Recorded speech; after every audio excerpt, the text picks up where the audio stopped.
What's going on, guys? I hope you guys are having a fantastic day, fantastic week. Let's go ahead and jump right into it.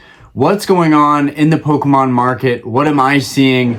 And guys, not sure what's going on in the house right now. Aspen will not take a nap, so she's probably being crazy in the background, as toddlers usually are. But anyways, I am really experiencing some interesting things, right? I'm having some incredible conversations with incredible collectors in this hobby, and it's really broadening my sense of where the hobby is going, whether it's bullish or bearish, or if the market's stable right now.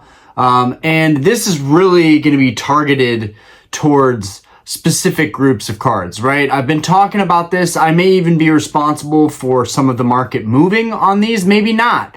Maybe some people watch some of the stuff I do and they make their own decisions and I don't have any impact at all. But I can imagine that I probably am making it harder for myself to complete my own collection goals because I am letting other people in on what's hot, what's trending, what's working for people, and what people are continuing to spend loads of money on. Okay, so I have had the pleasure of having a lot of great conversations with a lot of great collectors, and that has started to, the number of collectors reaching out to me is starting to exponentially grow from maybe one collector, 2 collectors a week to 4 or 5 collectors a week to now a dozen collectors, messaging me through eBay, through Instagram, leaving comments on some of my older videos. And, I'm starting to actually connect more with the community. And this is something that I've experienced, but not quite at this rate and level. And it's pretty incredible because what I'm seeing is there is a lot of new money flooding into this hobby. There's a lot of new money flooding in this hobby. It's something I constantly show my fiance, who is consistently, just in a caring way, in a concerned manner, questioning the legitimacy of this hobby and collecting and, the value and the market value of things, and whether I'll be able to get my money back out of things someday if I do sell. I don't think she realizes that I don't plan to sell anytime soon, but if I were, I don't think I would have a very hard time, even in this market, which I consider to be a little bit of a bearish market. Maybe it's just how I'm seeing things through my own lenses. Maybe I don't really get the full story, but my eBay store is starting to pick back up again. But there was a period where things were getting kind of slow and I wasn't really getting any traction both on Mercari and eBay, and things are starting to pick up again. I don't know if maybe the boom was just a one-time thing where everyone is collecting Pokemon again, or if now Pokemon has really cemented itself with that market boom and now everybody is trying to collect again, or people that were kind of missing the boom, they're getting in now and they don't realize how good they've got it, right? I think people are just collecting what they like right now and they don't realize that they're getting way better deals than they would have in the last 2 years. There are some cards that have actually gone up in price in the last couple of years. Usually they're very rare. We're talking about trophy cards, high grade vintage grail cards. But let's go ahead and get into it. So I have had some incredible people reach out to me. Someone just picked up a CGC pristine 10 gold star Rayquaza. Guys, that is a pop 1 card. There's only one of them in the world right now. And I know you guys, you might have your own opinions about CGC and them as a grading company. And, Orion, obviously whoever bought this pop 1 Rayquaza is a big shot and they have a connection to CGC, which they do. To be fair, they do have a connection to CGC. But I don't know if that has anything to do with the grading process. Either way, it's irrefutable that they have the pop 1 pristine gold star Rayquaza, and I can't imagine how much that card costed. I want to say probably anywhere from $50,000 to $80,000. They never disclosed to me what it costed, but they were sharing with me that they picked it up. Another friend of mine recently, or I guess I should say recent acquaintance, picked up, and I don't want to disclose anything personal. These are private collectors. I can imagine they don't want their identities exposed, and for good reason. One, to protect, you know, their personal information, but two, because, you know, you're spending a lot of money on stuff, you might not want that attention, which is very understandable. Even if I like to show off my stuff and show you guys what I've collected recently, that doesn't mean everybody else does. And I respect that.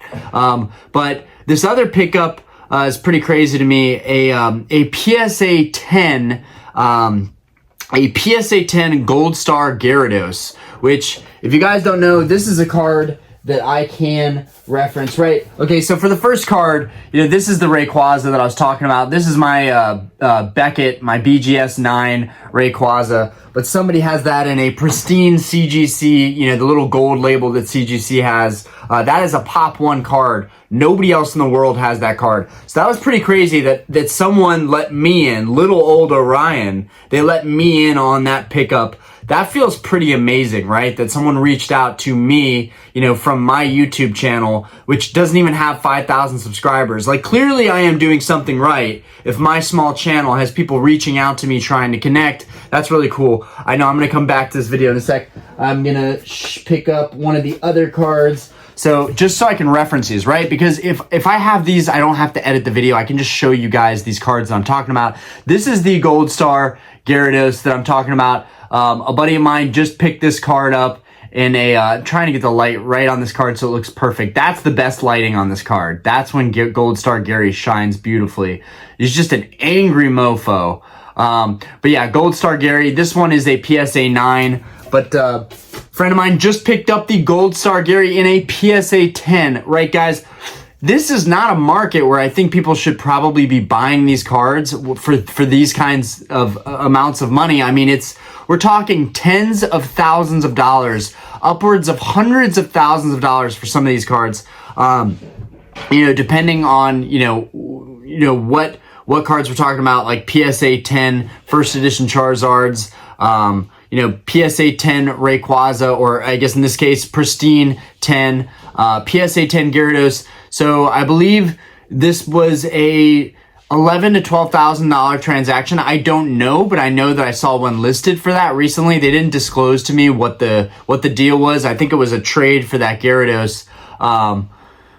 And I wanted to post it because I just thought it was really cool, but they didn't want me to post it yet because they wanted to post it for themselves. But I can at least talk about it here, right? So just to let you guys in on something, PSA 10, and I know a lot of people probably aren't going to care about these cards. You know, this is really appealing to a certain market, a certain audience.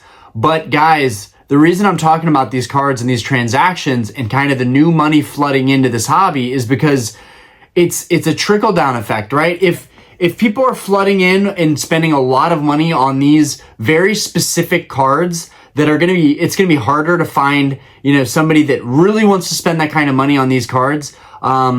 That's going to happen across the hobby. I do believe that's going to happen across the hobby. I think we might about to be experiencing a massive potential boom in the hobby. Again, another bullish run in the hobby, or at least prices kind of going sideways and trickling up a little bit. And, you know, when this starts happening with bigger cards, I think we can speculate that it's going to occur within everything. It's going to happen with lower graded versions of these cards. It's going to happen with other vintage holo cards that are, you know, maybe less sought after, but still very popular, like base set unlimited cards and fossil unlimited, jungle unlimited, and the Neo cards. And whether it's unlimited print or first edition print, I think that this is going to start to trickle down to all of these sets. And we're going to start seeing new money flooding in and buying all these cards just because they want them and they have the money to do so. And the hobby is still very, very popular. You know, there was a feeling that maybe it was just within me, but I feel like a couple other of my friends share it, that Pokemon is kind of falling off a little bit again. And we want this to happen, right? Diehard collectors, serious, passionate collectors. We want the hobby to kind of taper down a little bit, simmer down a little bit so that the rest of us can catch some really good deals. But what I'm seeing is the opposite of that, right? I am seeing the opposite of that. I'm seeing people getting more entrenched in this hobby, spending enormous amounts of money, like money that could allow you to buy supercars or put a down payment or even pay off a house entirely. They're putting it into cardboard. And, I've been making vlog videos to that point. Thank you guys for watching my vlog style videos that are not Pokemon related. It's very hard for me to step out of my comfort zone of Pokemon, something that has become my secure, stable, structured format of content where I feel like I'm, somewhat expert on it, and I'm very passionate about it, which makes it even easier because even if I don't know everything and I'm not expert on it per se, I'm so passionate about it and enthusiastic about it that that's why this channel has done really well with Pokemon based content. But I am breaking into doing other stuff. And the reason I bring that up is because there is a part of me, someone mentioned in a comment yesterday, it's amazing the amount of money people spend on these pieces of cardboard when there are, when you can start and build a school in Africa for 14 grand, but we're not helping them at all. We could care less. All we care about is cardboard, right? There's a very moral, ethical, baby, daddy's making a video right now. Daddy's gonna be done soon. So sweet. She's so adorable. She's calling out my name. She's saying, Daddy. Okay. There's a very, it's a moral and ethical dilemma, right? We're buying all these Pokemon cards. I know some of you are going to feel strongly about that. And some of you are going to say, well, you know what? It's your money. You're going to do what you want with it. People in our society, in the Western culture is very, it's very materialistic. It's very instant gratification. And I talk about that a little bit in the vlog style video, but,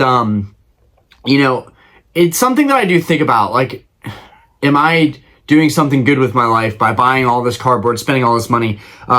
Anyways, I point that out just to say that I am aware of what I could do with the money, that I could, help others, that, I could help myself, help my family plan a little bit better, be a little bit more responsible, save all of my money so that, I can send my kid to college and not even worry about the bill, or if an emergency happens, or pay off my home because, a lot of people think they own their homes. You don't own your home. The bank owns your home in most cases. So I don't consider ownership of a home an asset. I consider it a liability still because I'm still paying it off. So it's like, that's another thing that I could do that would be way more responsible than buying Pokemon cards. But this hobby is so much fun to me. It's very interesting to me. I've obviously built a really decent following from YouTube.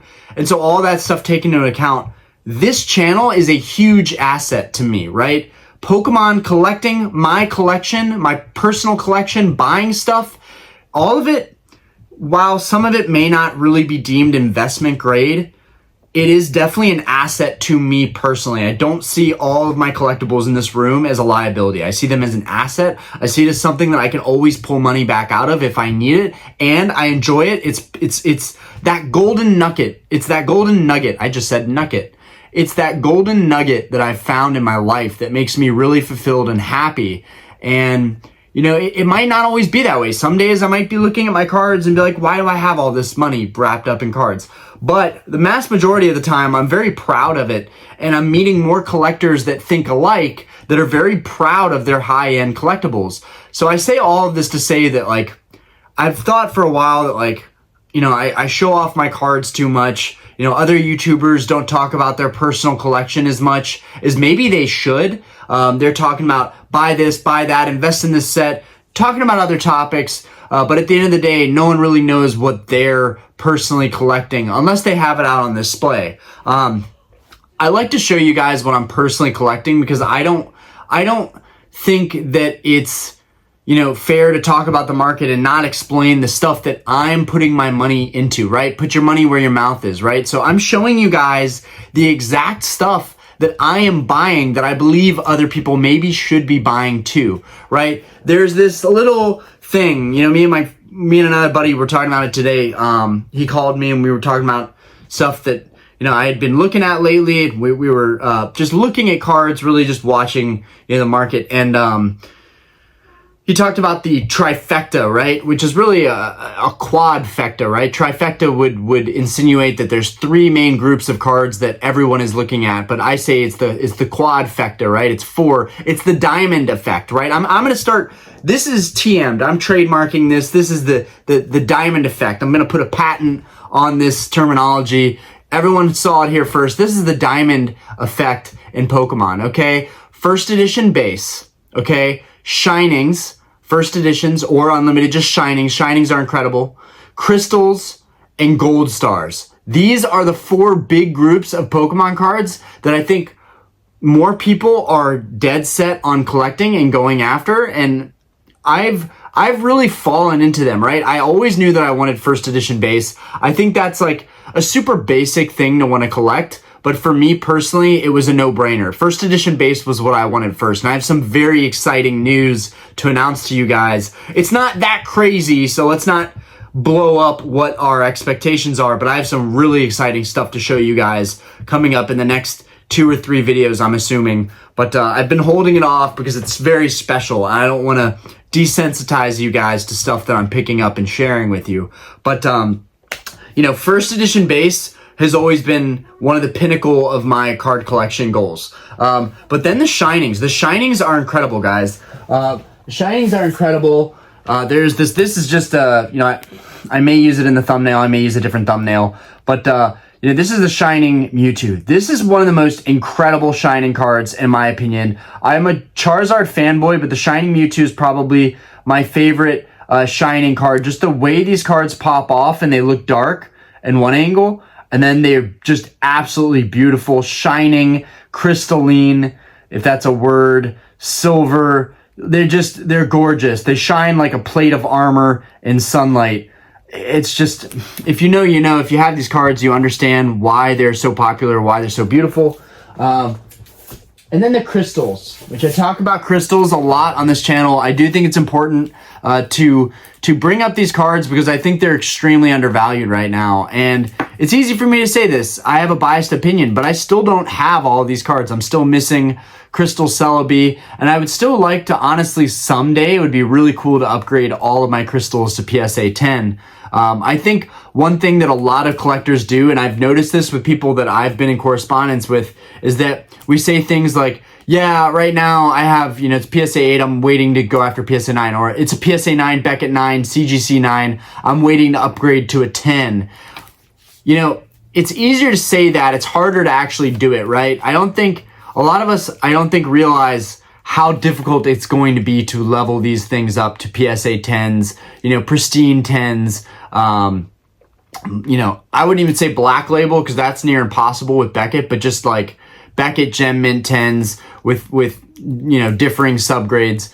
It's so hard to afford these cards, right? I think one way we do that is we liquidate our current card and then we spend some more money up front, or we make a massive trade, right? But sometimes you just got to be happy with your 9s. And that's something that I think more and more is going to be the case because of all this new money that's flooding into the hobby. Guys, when I say new money is flooding into the hobby, I don't even know if I brought these up, but the crystals, they are this colorless style. There's Kingdra, Kabutops, Golem. Over here behind me, you've got Crystal Zard, Lugia, Nidoking, Crobat, and Ho-Oh. I still need Celebi, which went for a record number a couple weeks ago.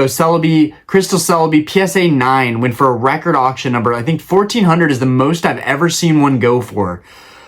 These particular cards, I've seen some auctions go a little bit lower. I've seen some really good deals that I should not have let pass me by.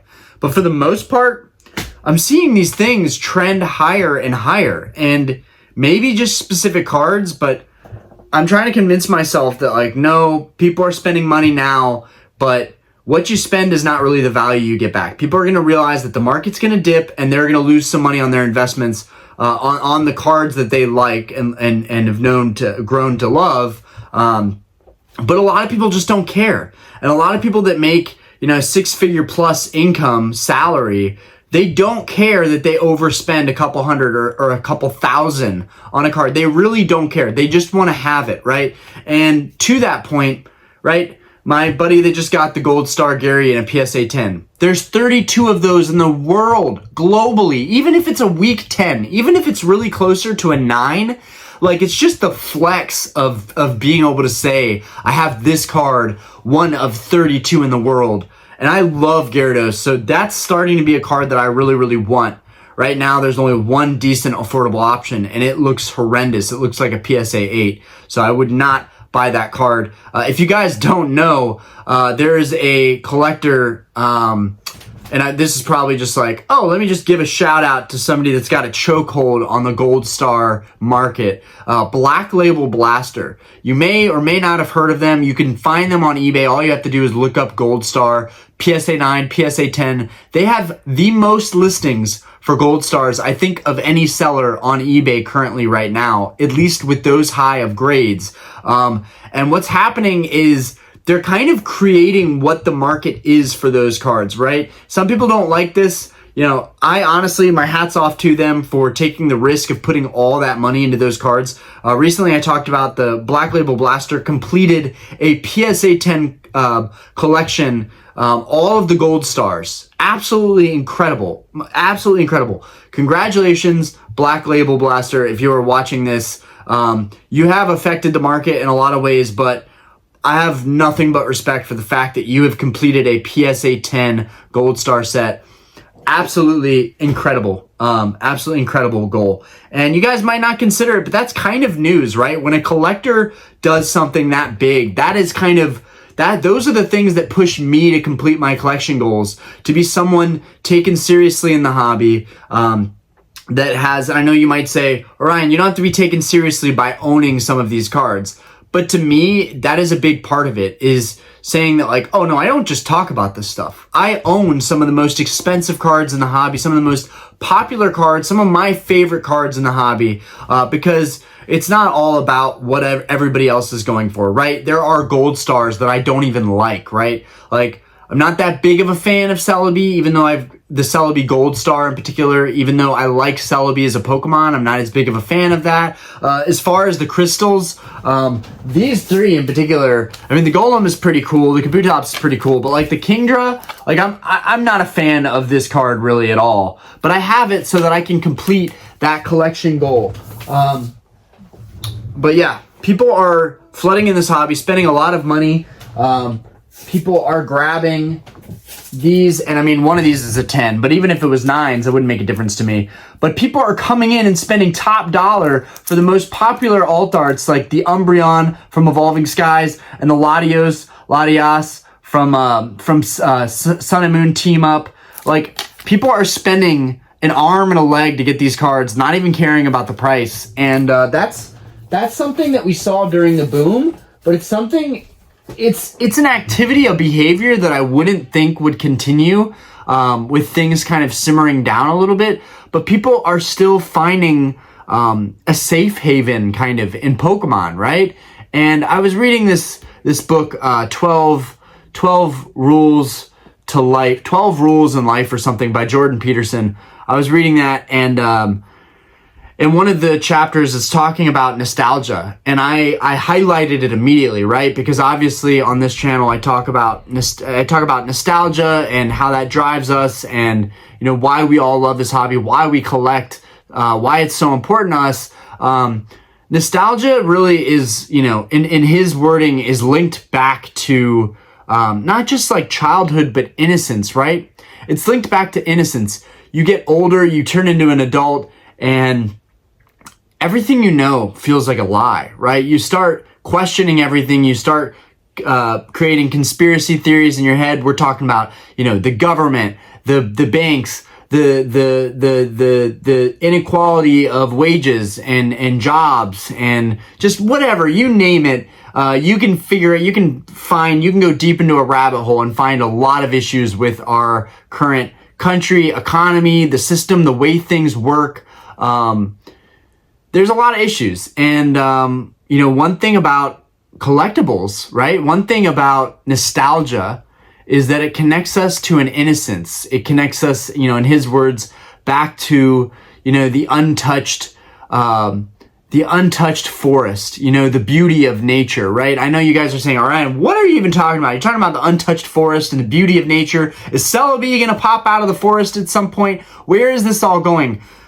And I'm sure a lot of you do understand what I'm saying, but just the innocence of that kind of, the untouched, untainted innocence of what childhood is. And when you're, beginning your life, everything is beautiful. Everything is new. Everything is interesting. Everything is exciting. And you lose that. You lose that as an adult, and you grow cynical, skeptical. You have a mistrust of people. And we forget that there's kind of a divine in all of us to be the best we can be, to do right by others, even in hard circumstances.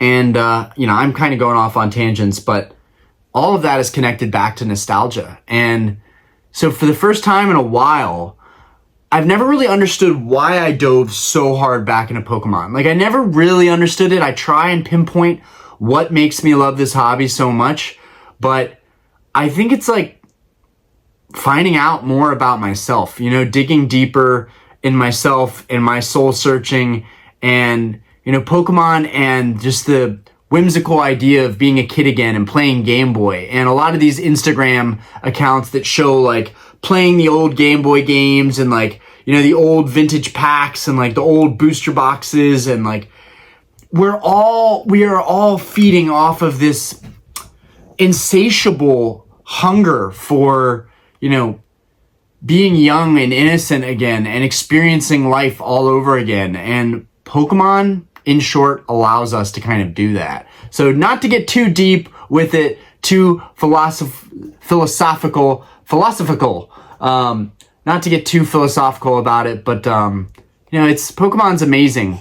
And, I think that's why this hobby is just going to continue to grow. Even when I question it, it proves me wrong time and time again. Now, I've only been back in the hobby for a couple of years, so I just haven't seen it all. I don't know what else is in store. I don't know if in the next year or two, there's a major economic collapse, the elections, things go awry, people are conspiracizing. That's not even a word, Orion. People are creating conspiracies about the government and the way things are run. You have no clue what's in front of us, right? We can't see into the future. And so it's, and that's another thing, is that it's my job as a man to see into the future and provide, for my family, and be responsible and see these things before they come, and be responsible enough to know that, like, spending all this money on cardboard just isn't worth it. It's not worth the peace of mind I could have financially by being financially sound, and just, keeping one foot in the hobby and one foot out, keeping my foot in the pool water, just looking at it, just kind of enjoying it from a distance. But no, I have to be fully immersed in this hobby. That's just how I operate. But, sometimes I definitely question, as I'm collecting more and more, what is motivating this, this perpetual, just, I gotta have it, I've gotta have more, I've gotta need that gratification, need that fulfillment, need the next card in my collection goals. Even though the collection is kind of, I hope that it slows down my needs at some point, but it's never ending. And there's only so many cards out there, but there's an increasing amount of collectors, there's an increasing amount of people entering this hobby. So, after talking with all these other collectors, I'm starting to be less bearish on the hobby and feel like, are we about to have like another big bullish run? Or are these just, I know a couple examples of people really dumping tons of money into this hobby. It is, like, my buddy brought it up. He was like, it's crazy how much money people are spending. Like, and this is a friend of mine that's very, very well off, right? Could buy any of the cards that these people are buying, but makes a conscious decision not to. Enjoys them, watches from a distance, the way I probably should be. But, I have bad influences, right? And I have really good influences, and I have kind of a balance of some of those people in between. And that helps me be the best version of a collector and myself that I can be. I'm always trying to learn from other people. But what I'm learning from all these collectors is that like everyone is still foot down on the gas trying to collect everything. So it's like, including sealed stuff, which blows my mind. People messaging me, did I get a good deal? I just bought a case of Fusion Strike for $900 or $800 or something like that. And you guys might say, well, 800, Orion, that's a really good deal. 900, that's market price. But it's just crazy. It's just crazy where things are going. That like Fusion Strike was a modern set. Nobody really cared about it. It was what it was. It was $90, $80 a box. You could get cases easily for $600. You were overpaying grossly if you paid more than that. And now it's like you're lucky to get a case for $800. It's like, what is happening, right? And the people that are benefiting really the most from all of this are the sellers, right? Myself included in some respects, right? You know, I sell a ton of auctions and I'm seeing like record sales right now. Like it's so easy for me to sell stuff right now. Like, I am even selling 151 reverses. Like, guys, I have stacks of these 151 reverse cards, right? And I get it because people, even hollows, I'm selling hollows. These reverses, right? You get a hollow in every pack, right? But the reverses are hard, right? I'm still missing 4 or 5 reverses from 151. So it's like, I thought about it and I'm like, if I want a reverse from 151, I'm going to have to go on eBay or wherever and buy that specific reverse to fill in the slot to finally complete the set. Now I am trying to pull every single card from 151. We need the Nidoking still and the Hyper Rare Mew, and then we need like 4 or 5 reverses. But I'm going to intend on pulling all those myself to complete the set. But my point is, like, there's money in everything right now. Like, no, there's like almost no cards I can think of in Pokemon. This is what makes Pokemon so incredible. It's what makes this market less of like an investment, but more of like the most sustainable card collecting hobby there is, right? Even One Piece just dumped huge. Like, people were doubting One Piece, and I don't really doubt One Piece as a hobby. I think it's going to work out in the long run, but you can't doubt the facts. There was just a reprint. The sets have dumped in value. Maybe the original set has not, but it just, in Pokemon, it's just like, there's value everywhere. I don't want to say there's money everywhere in Pokemon because I don't want to like attract the wrong types of people that are just going to care about money, right? Because it's not all about money, but the money part of it is very fascinating. You know, the value of everything is very fascinating, and the fact that you can basically open up products and every card in that product you just open has some sort of value. Even the commons and uncommons, non-reverses, non-hollows, you can sell those too. I'm giving all of mine away, but like whenever I ship something out, I pretty much sandwich it in a bunch of free cards. And I wouldn't even say that that's generosity. You know, on my vlog video, we were talking about generosity, and somebody left a comment that like generosity is when you do something you expect nothing in return, which is a really good point, right? Like, I don't just give cards away. I give cards away. There is a motive there. Like, I want to be seen as a seller that like, wow, this seller gives a bunch of free stuff. That doesn't happen a lot. A lot of stuff that I've gotten, I don't get anything extra from those sellers, and that's fine. They don't owe me anything, but I find that it really makes people happy when they get that stuff. So while they could return as buyers to me, a lot of my stuff I'm selling for dirt cheap. So there's not really anything in it for me to give away cards, but rather than do a YouTube giveaway where I'm kind of pumping up my numbers on YouTube by doing these giveaways, it's something that I still kind of don't want to do. I want people to follow my channel because they genuinely enjoy my channel. It's something that I'm very proud of. I didn't buy my subscribers. I don't have 100,000 subscribers with the same number of likes and views as a 5,000 subscriber channel, right? I see some fabrication here and there, and I don't want to do that with this channel. Don't take that as hate. It's just a personal preference that I built this channel from the ground up. I haven't done anything to fast track this channel's growth. I have done the hard work of making tons of videos, putting out stuff consistently, doing my best to contribute, making live streams every single week. Even though it's one of my only days off, I do live streams every single week. I'm putting a lot into this hobby. not even sure where I'm going with that other than like, I'm not the only one, right? There are tons of people putting everything they have into this hobby. And I'm going to leave you guys with this. This hobby, I think, is growing. It's becoming more popular based on what I'm seeing, which is a very small, what's the right word for that?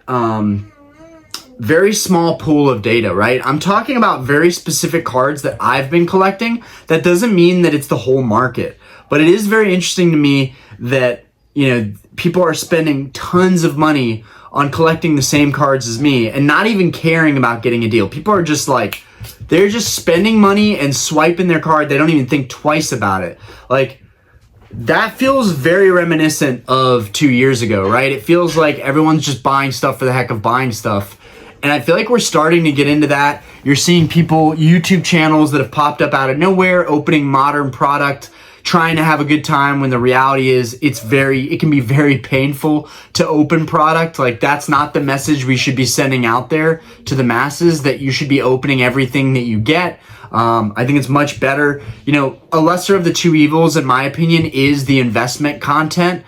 Because at least with the investment content, you know, people are talking about like Nostalgianomics. He's constantly talking about the value of stuff. And while I don't necessarily want to always make videos like that, I can see why his channel has done so well making content like that, because it makes more sense rationally to buy stuff and sit on it and enjoy collecting through investing in sealed product than it does just buying stuff and opening it, right? For the longest time, there have only been a couple of YouTubers that have kind of, I don't want to say monopolized, but like they have been the top trending Pokemon YouTubers, and it's been about opening product, like just massive product openings.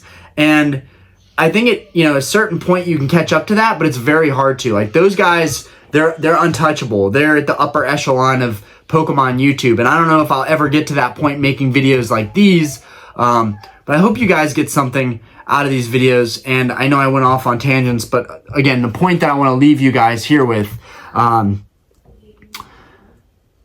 today somebody sent me and you guys are going to be like, oh, that's so stupid. Someone sent me, you know, a fellow collector and friend sent me, that's very private about their stuff. So I'm not going to disclose their information. Again, like I said in the beginning, they sent me a photo of their newly purchased Ferrari, a wide body Ferrari. I mean, this thing is slick, 10,000 miles on the clock, which is actually kind of a lot for a Ferrari, to be honest with you. Ferraris aren't the most reliable thing in the world.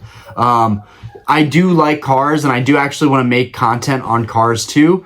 I honestly thought about posting my own little thing with like my wife's Jetta, to post like a really nice car sitting on the hood of like my wife's dusty pollen-ridden Jetta. I thought that would be really funny. I almost took a picture and sent it back to the guy, but I don't want to like disrespect him or in any way.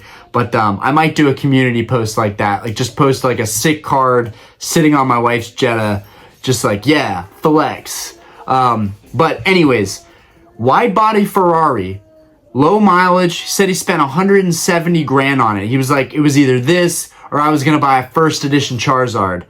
And I'm not making fun of the guy at all. I actually idolize him. I wish I had it like that.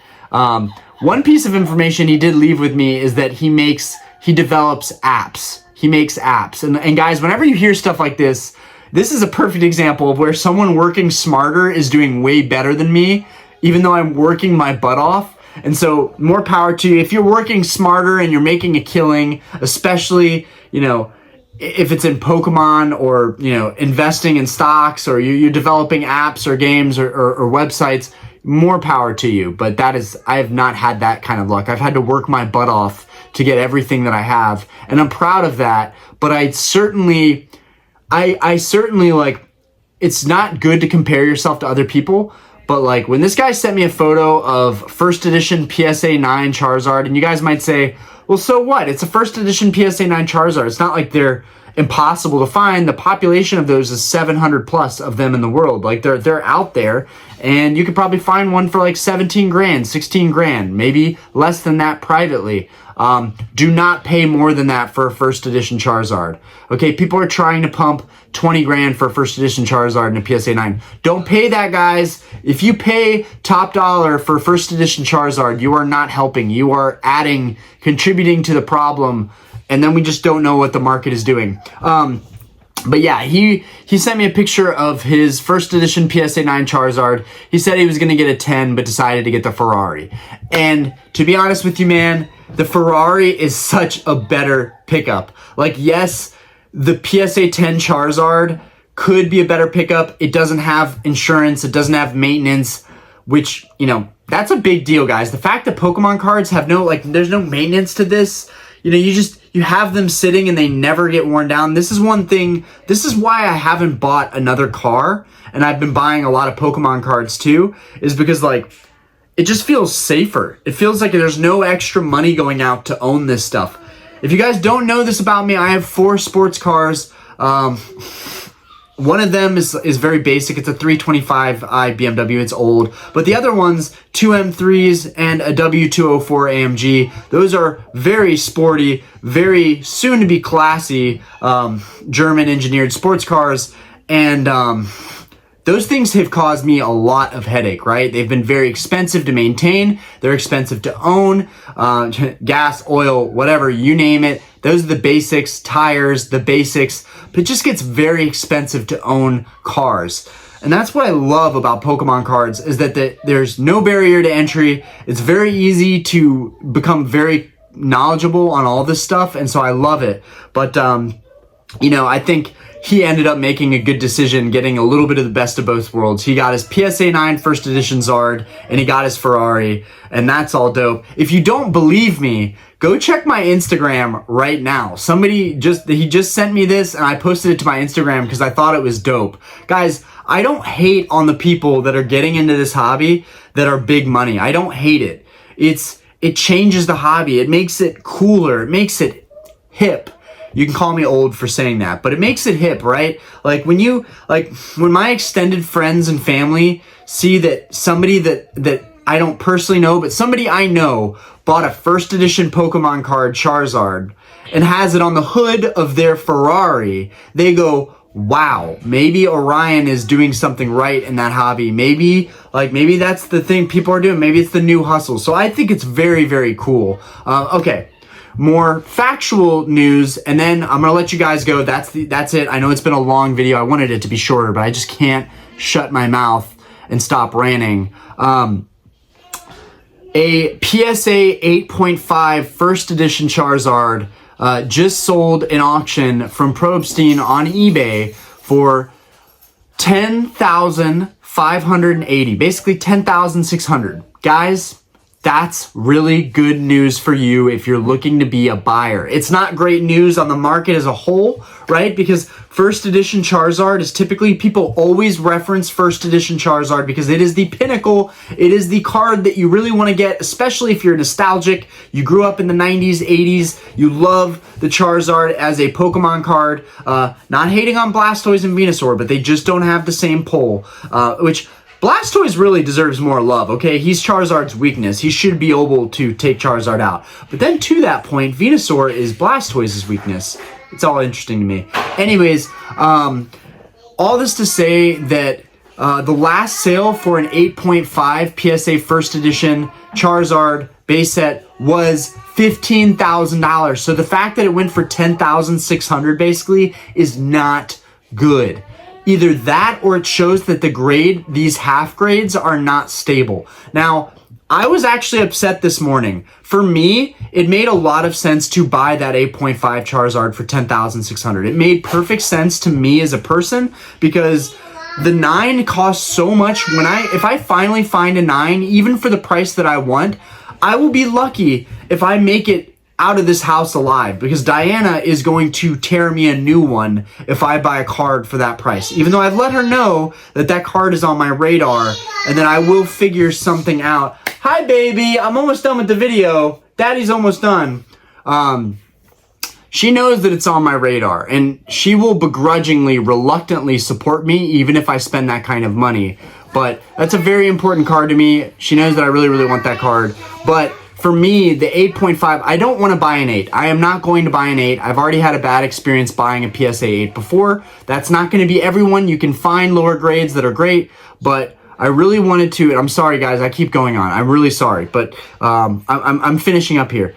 I won't buy an 8 anymore, but that 8.5 was very tempting, and I'm going to tell you why. One, it saves me $6,000 to $7,000 off of even if I got a good deal on a 9, it saves me thousands of dollars. It's like getting a 30% coupon on the exact same card, but it's a half grade less, right? People are very weird on half grades, but I personally see a lot of value in it. And for me, it's like 8.5, 9. What's the difference other than the fact that my 8.5 costed way less than your 9, and I basically have the same caliber, nearly the same quality. In some cases, it's all very subjective too, right? Like in some cases, an 8.5 that I could have won in that auction. And if you are watching this video and you bought that 8.5, please let us know, because that was an incredible pickup for somebody out there. Last sold for an 8.5 was $15,000, and that's another point that I just wanted to solidify and make here, is that the market, we look at that Charizard card as an index, right, in this market, and if it went for that much less, we could be seeing the next Charizard 8 or 8.5. We could see the next one trending. The next 8 could sell for $7,500, right? And which would be crazy, because even the 8s deserve to be more around $9,000 or $10,000.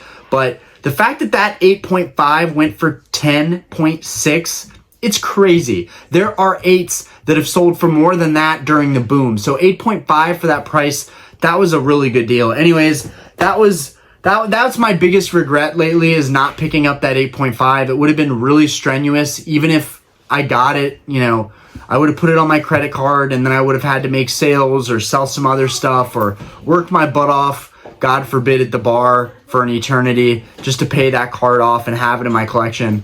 But it was a really good deal. It was a really good deal. So the market's, it's showing a lot of things right now, but more than ever, the point of this whole video is to tell you guys that new money is flooding into this hobby. There is a undercurrent right now that people aren't seeing, stuff happening behind the scenes. People aren't seeing it or realizing that all of the vintage grail cards, like all of the good vintage cards, they are getting bought out, and they're getting bought out quickly. The competition is fierce.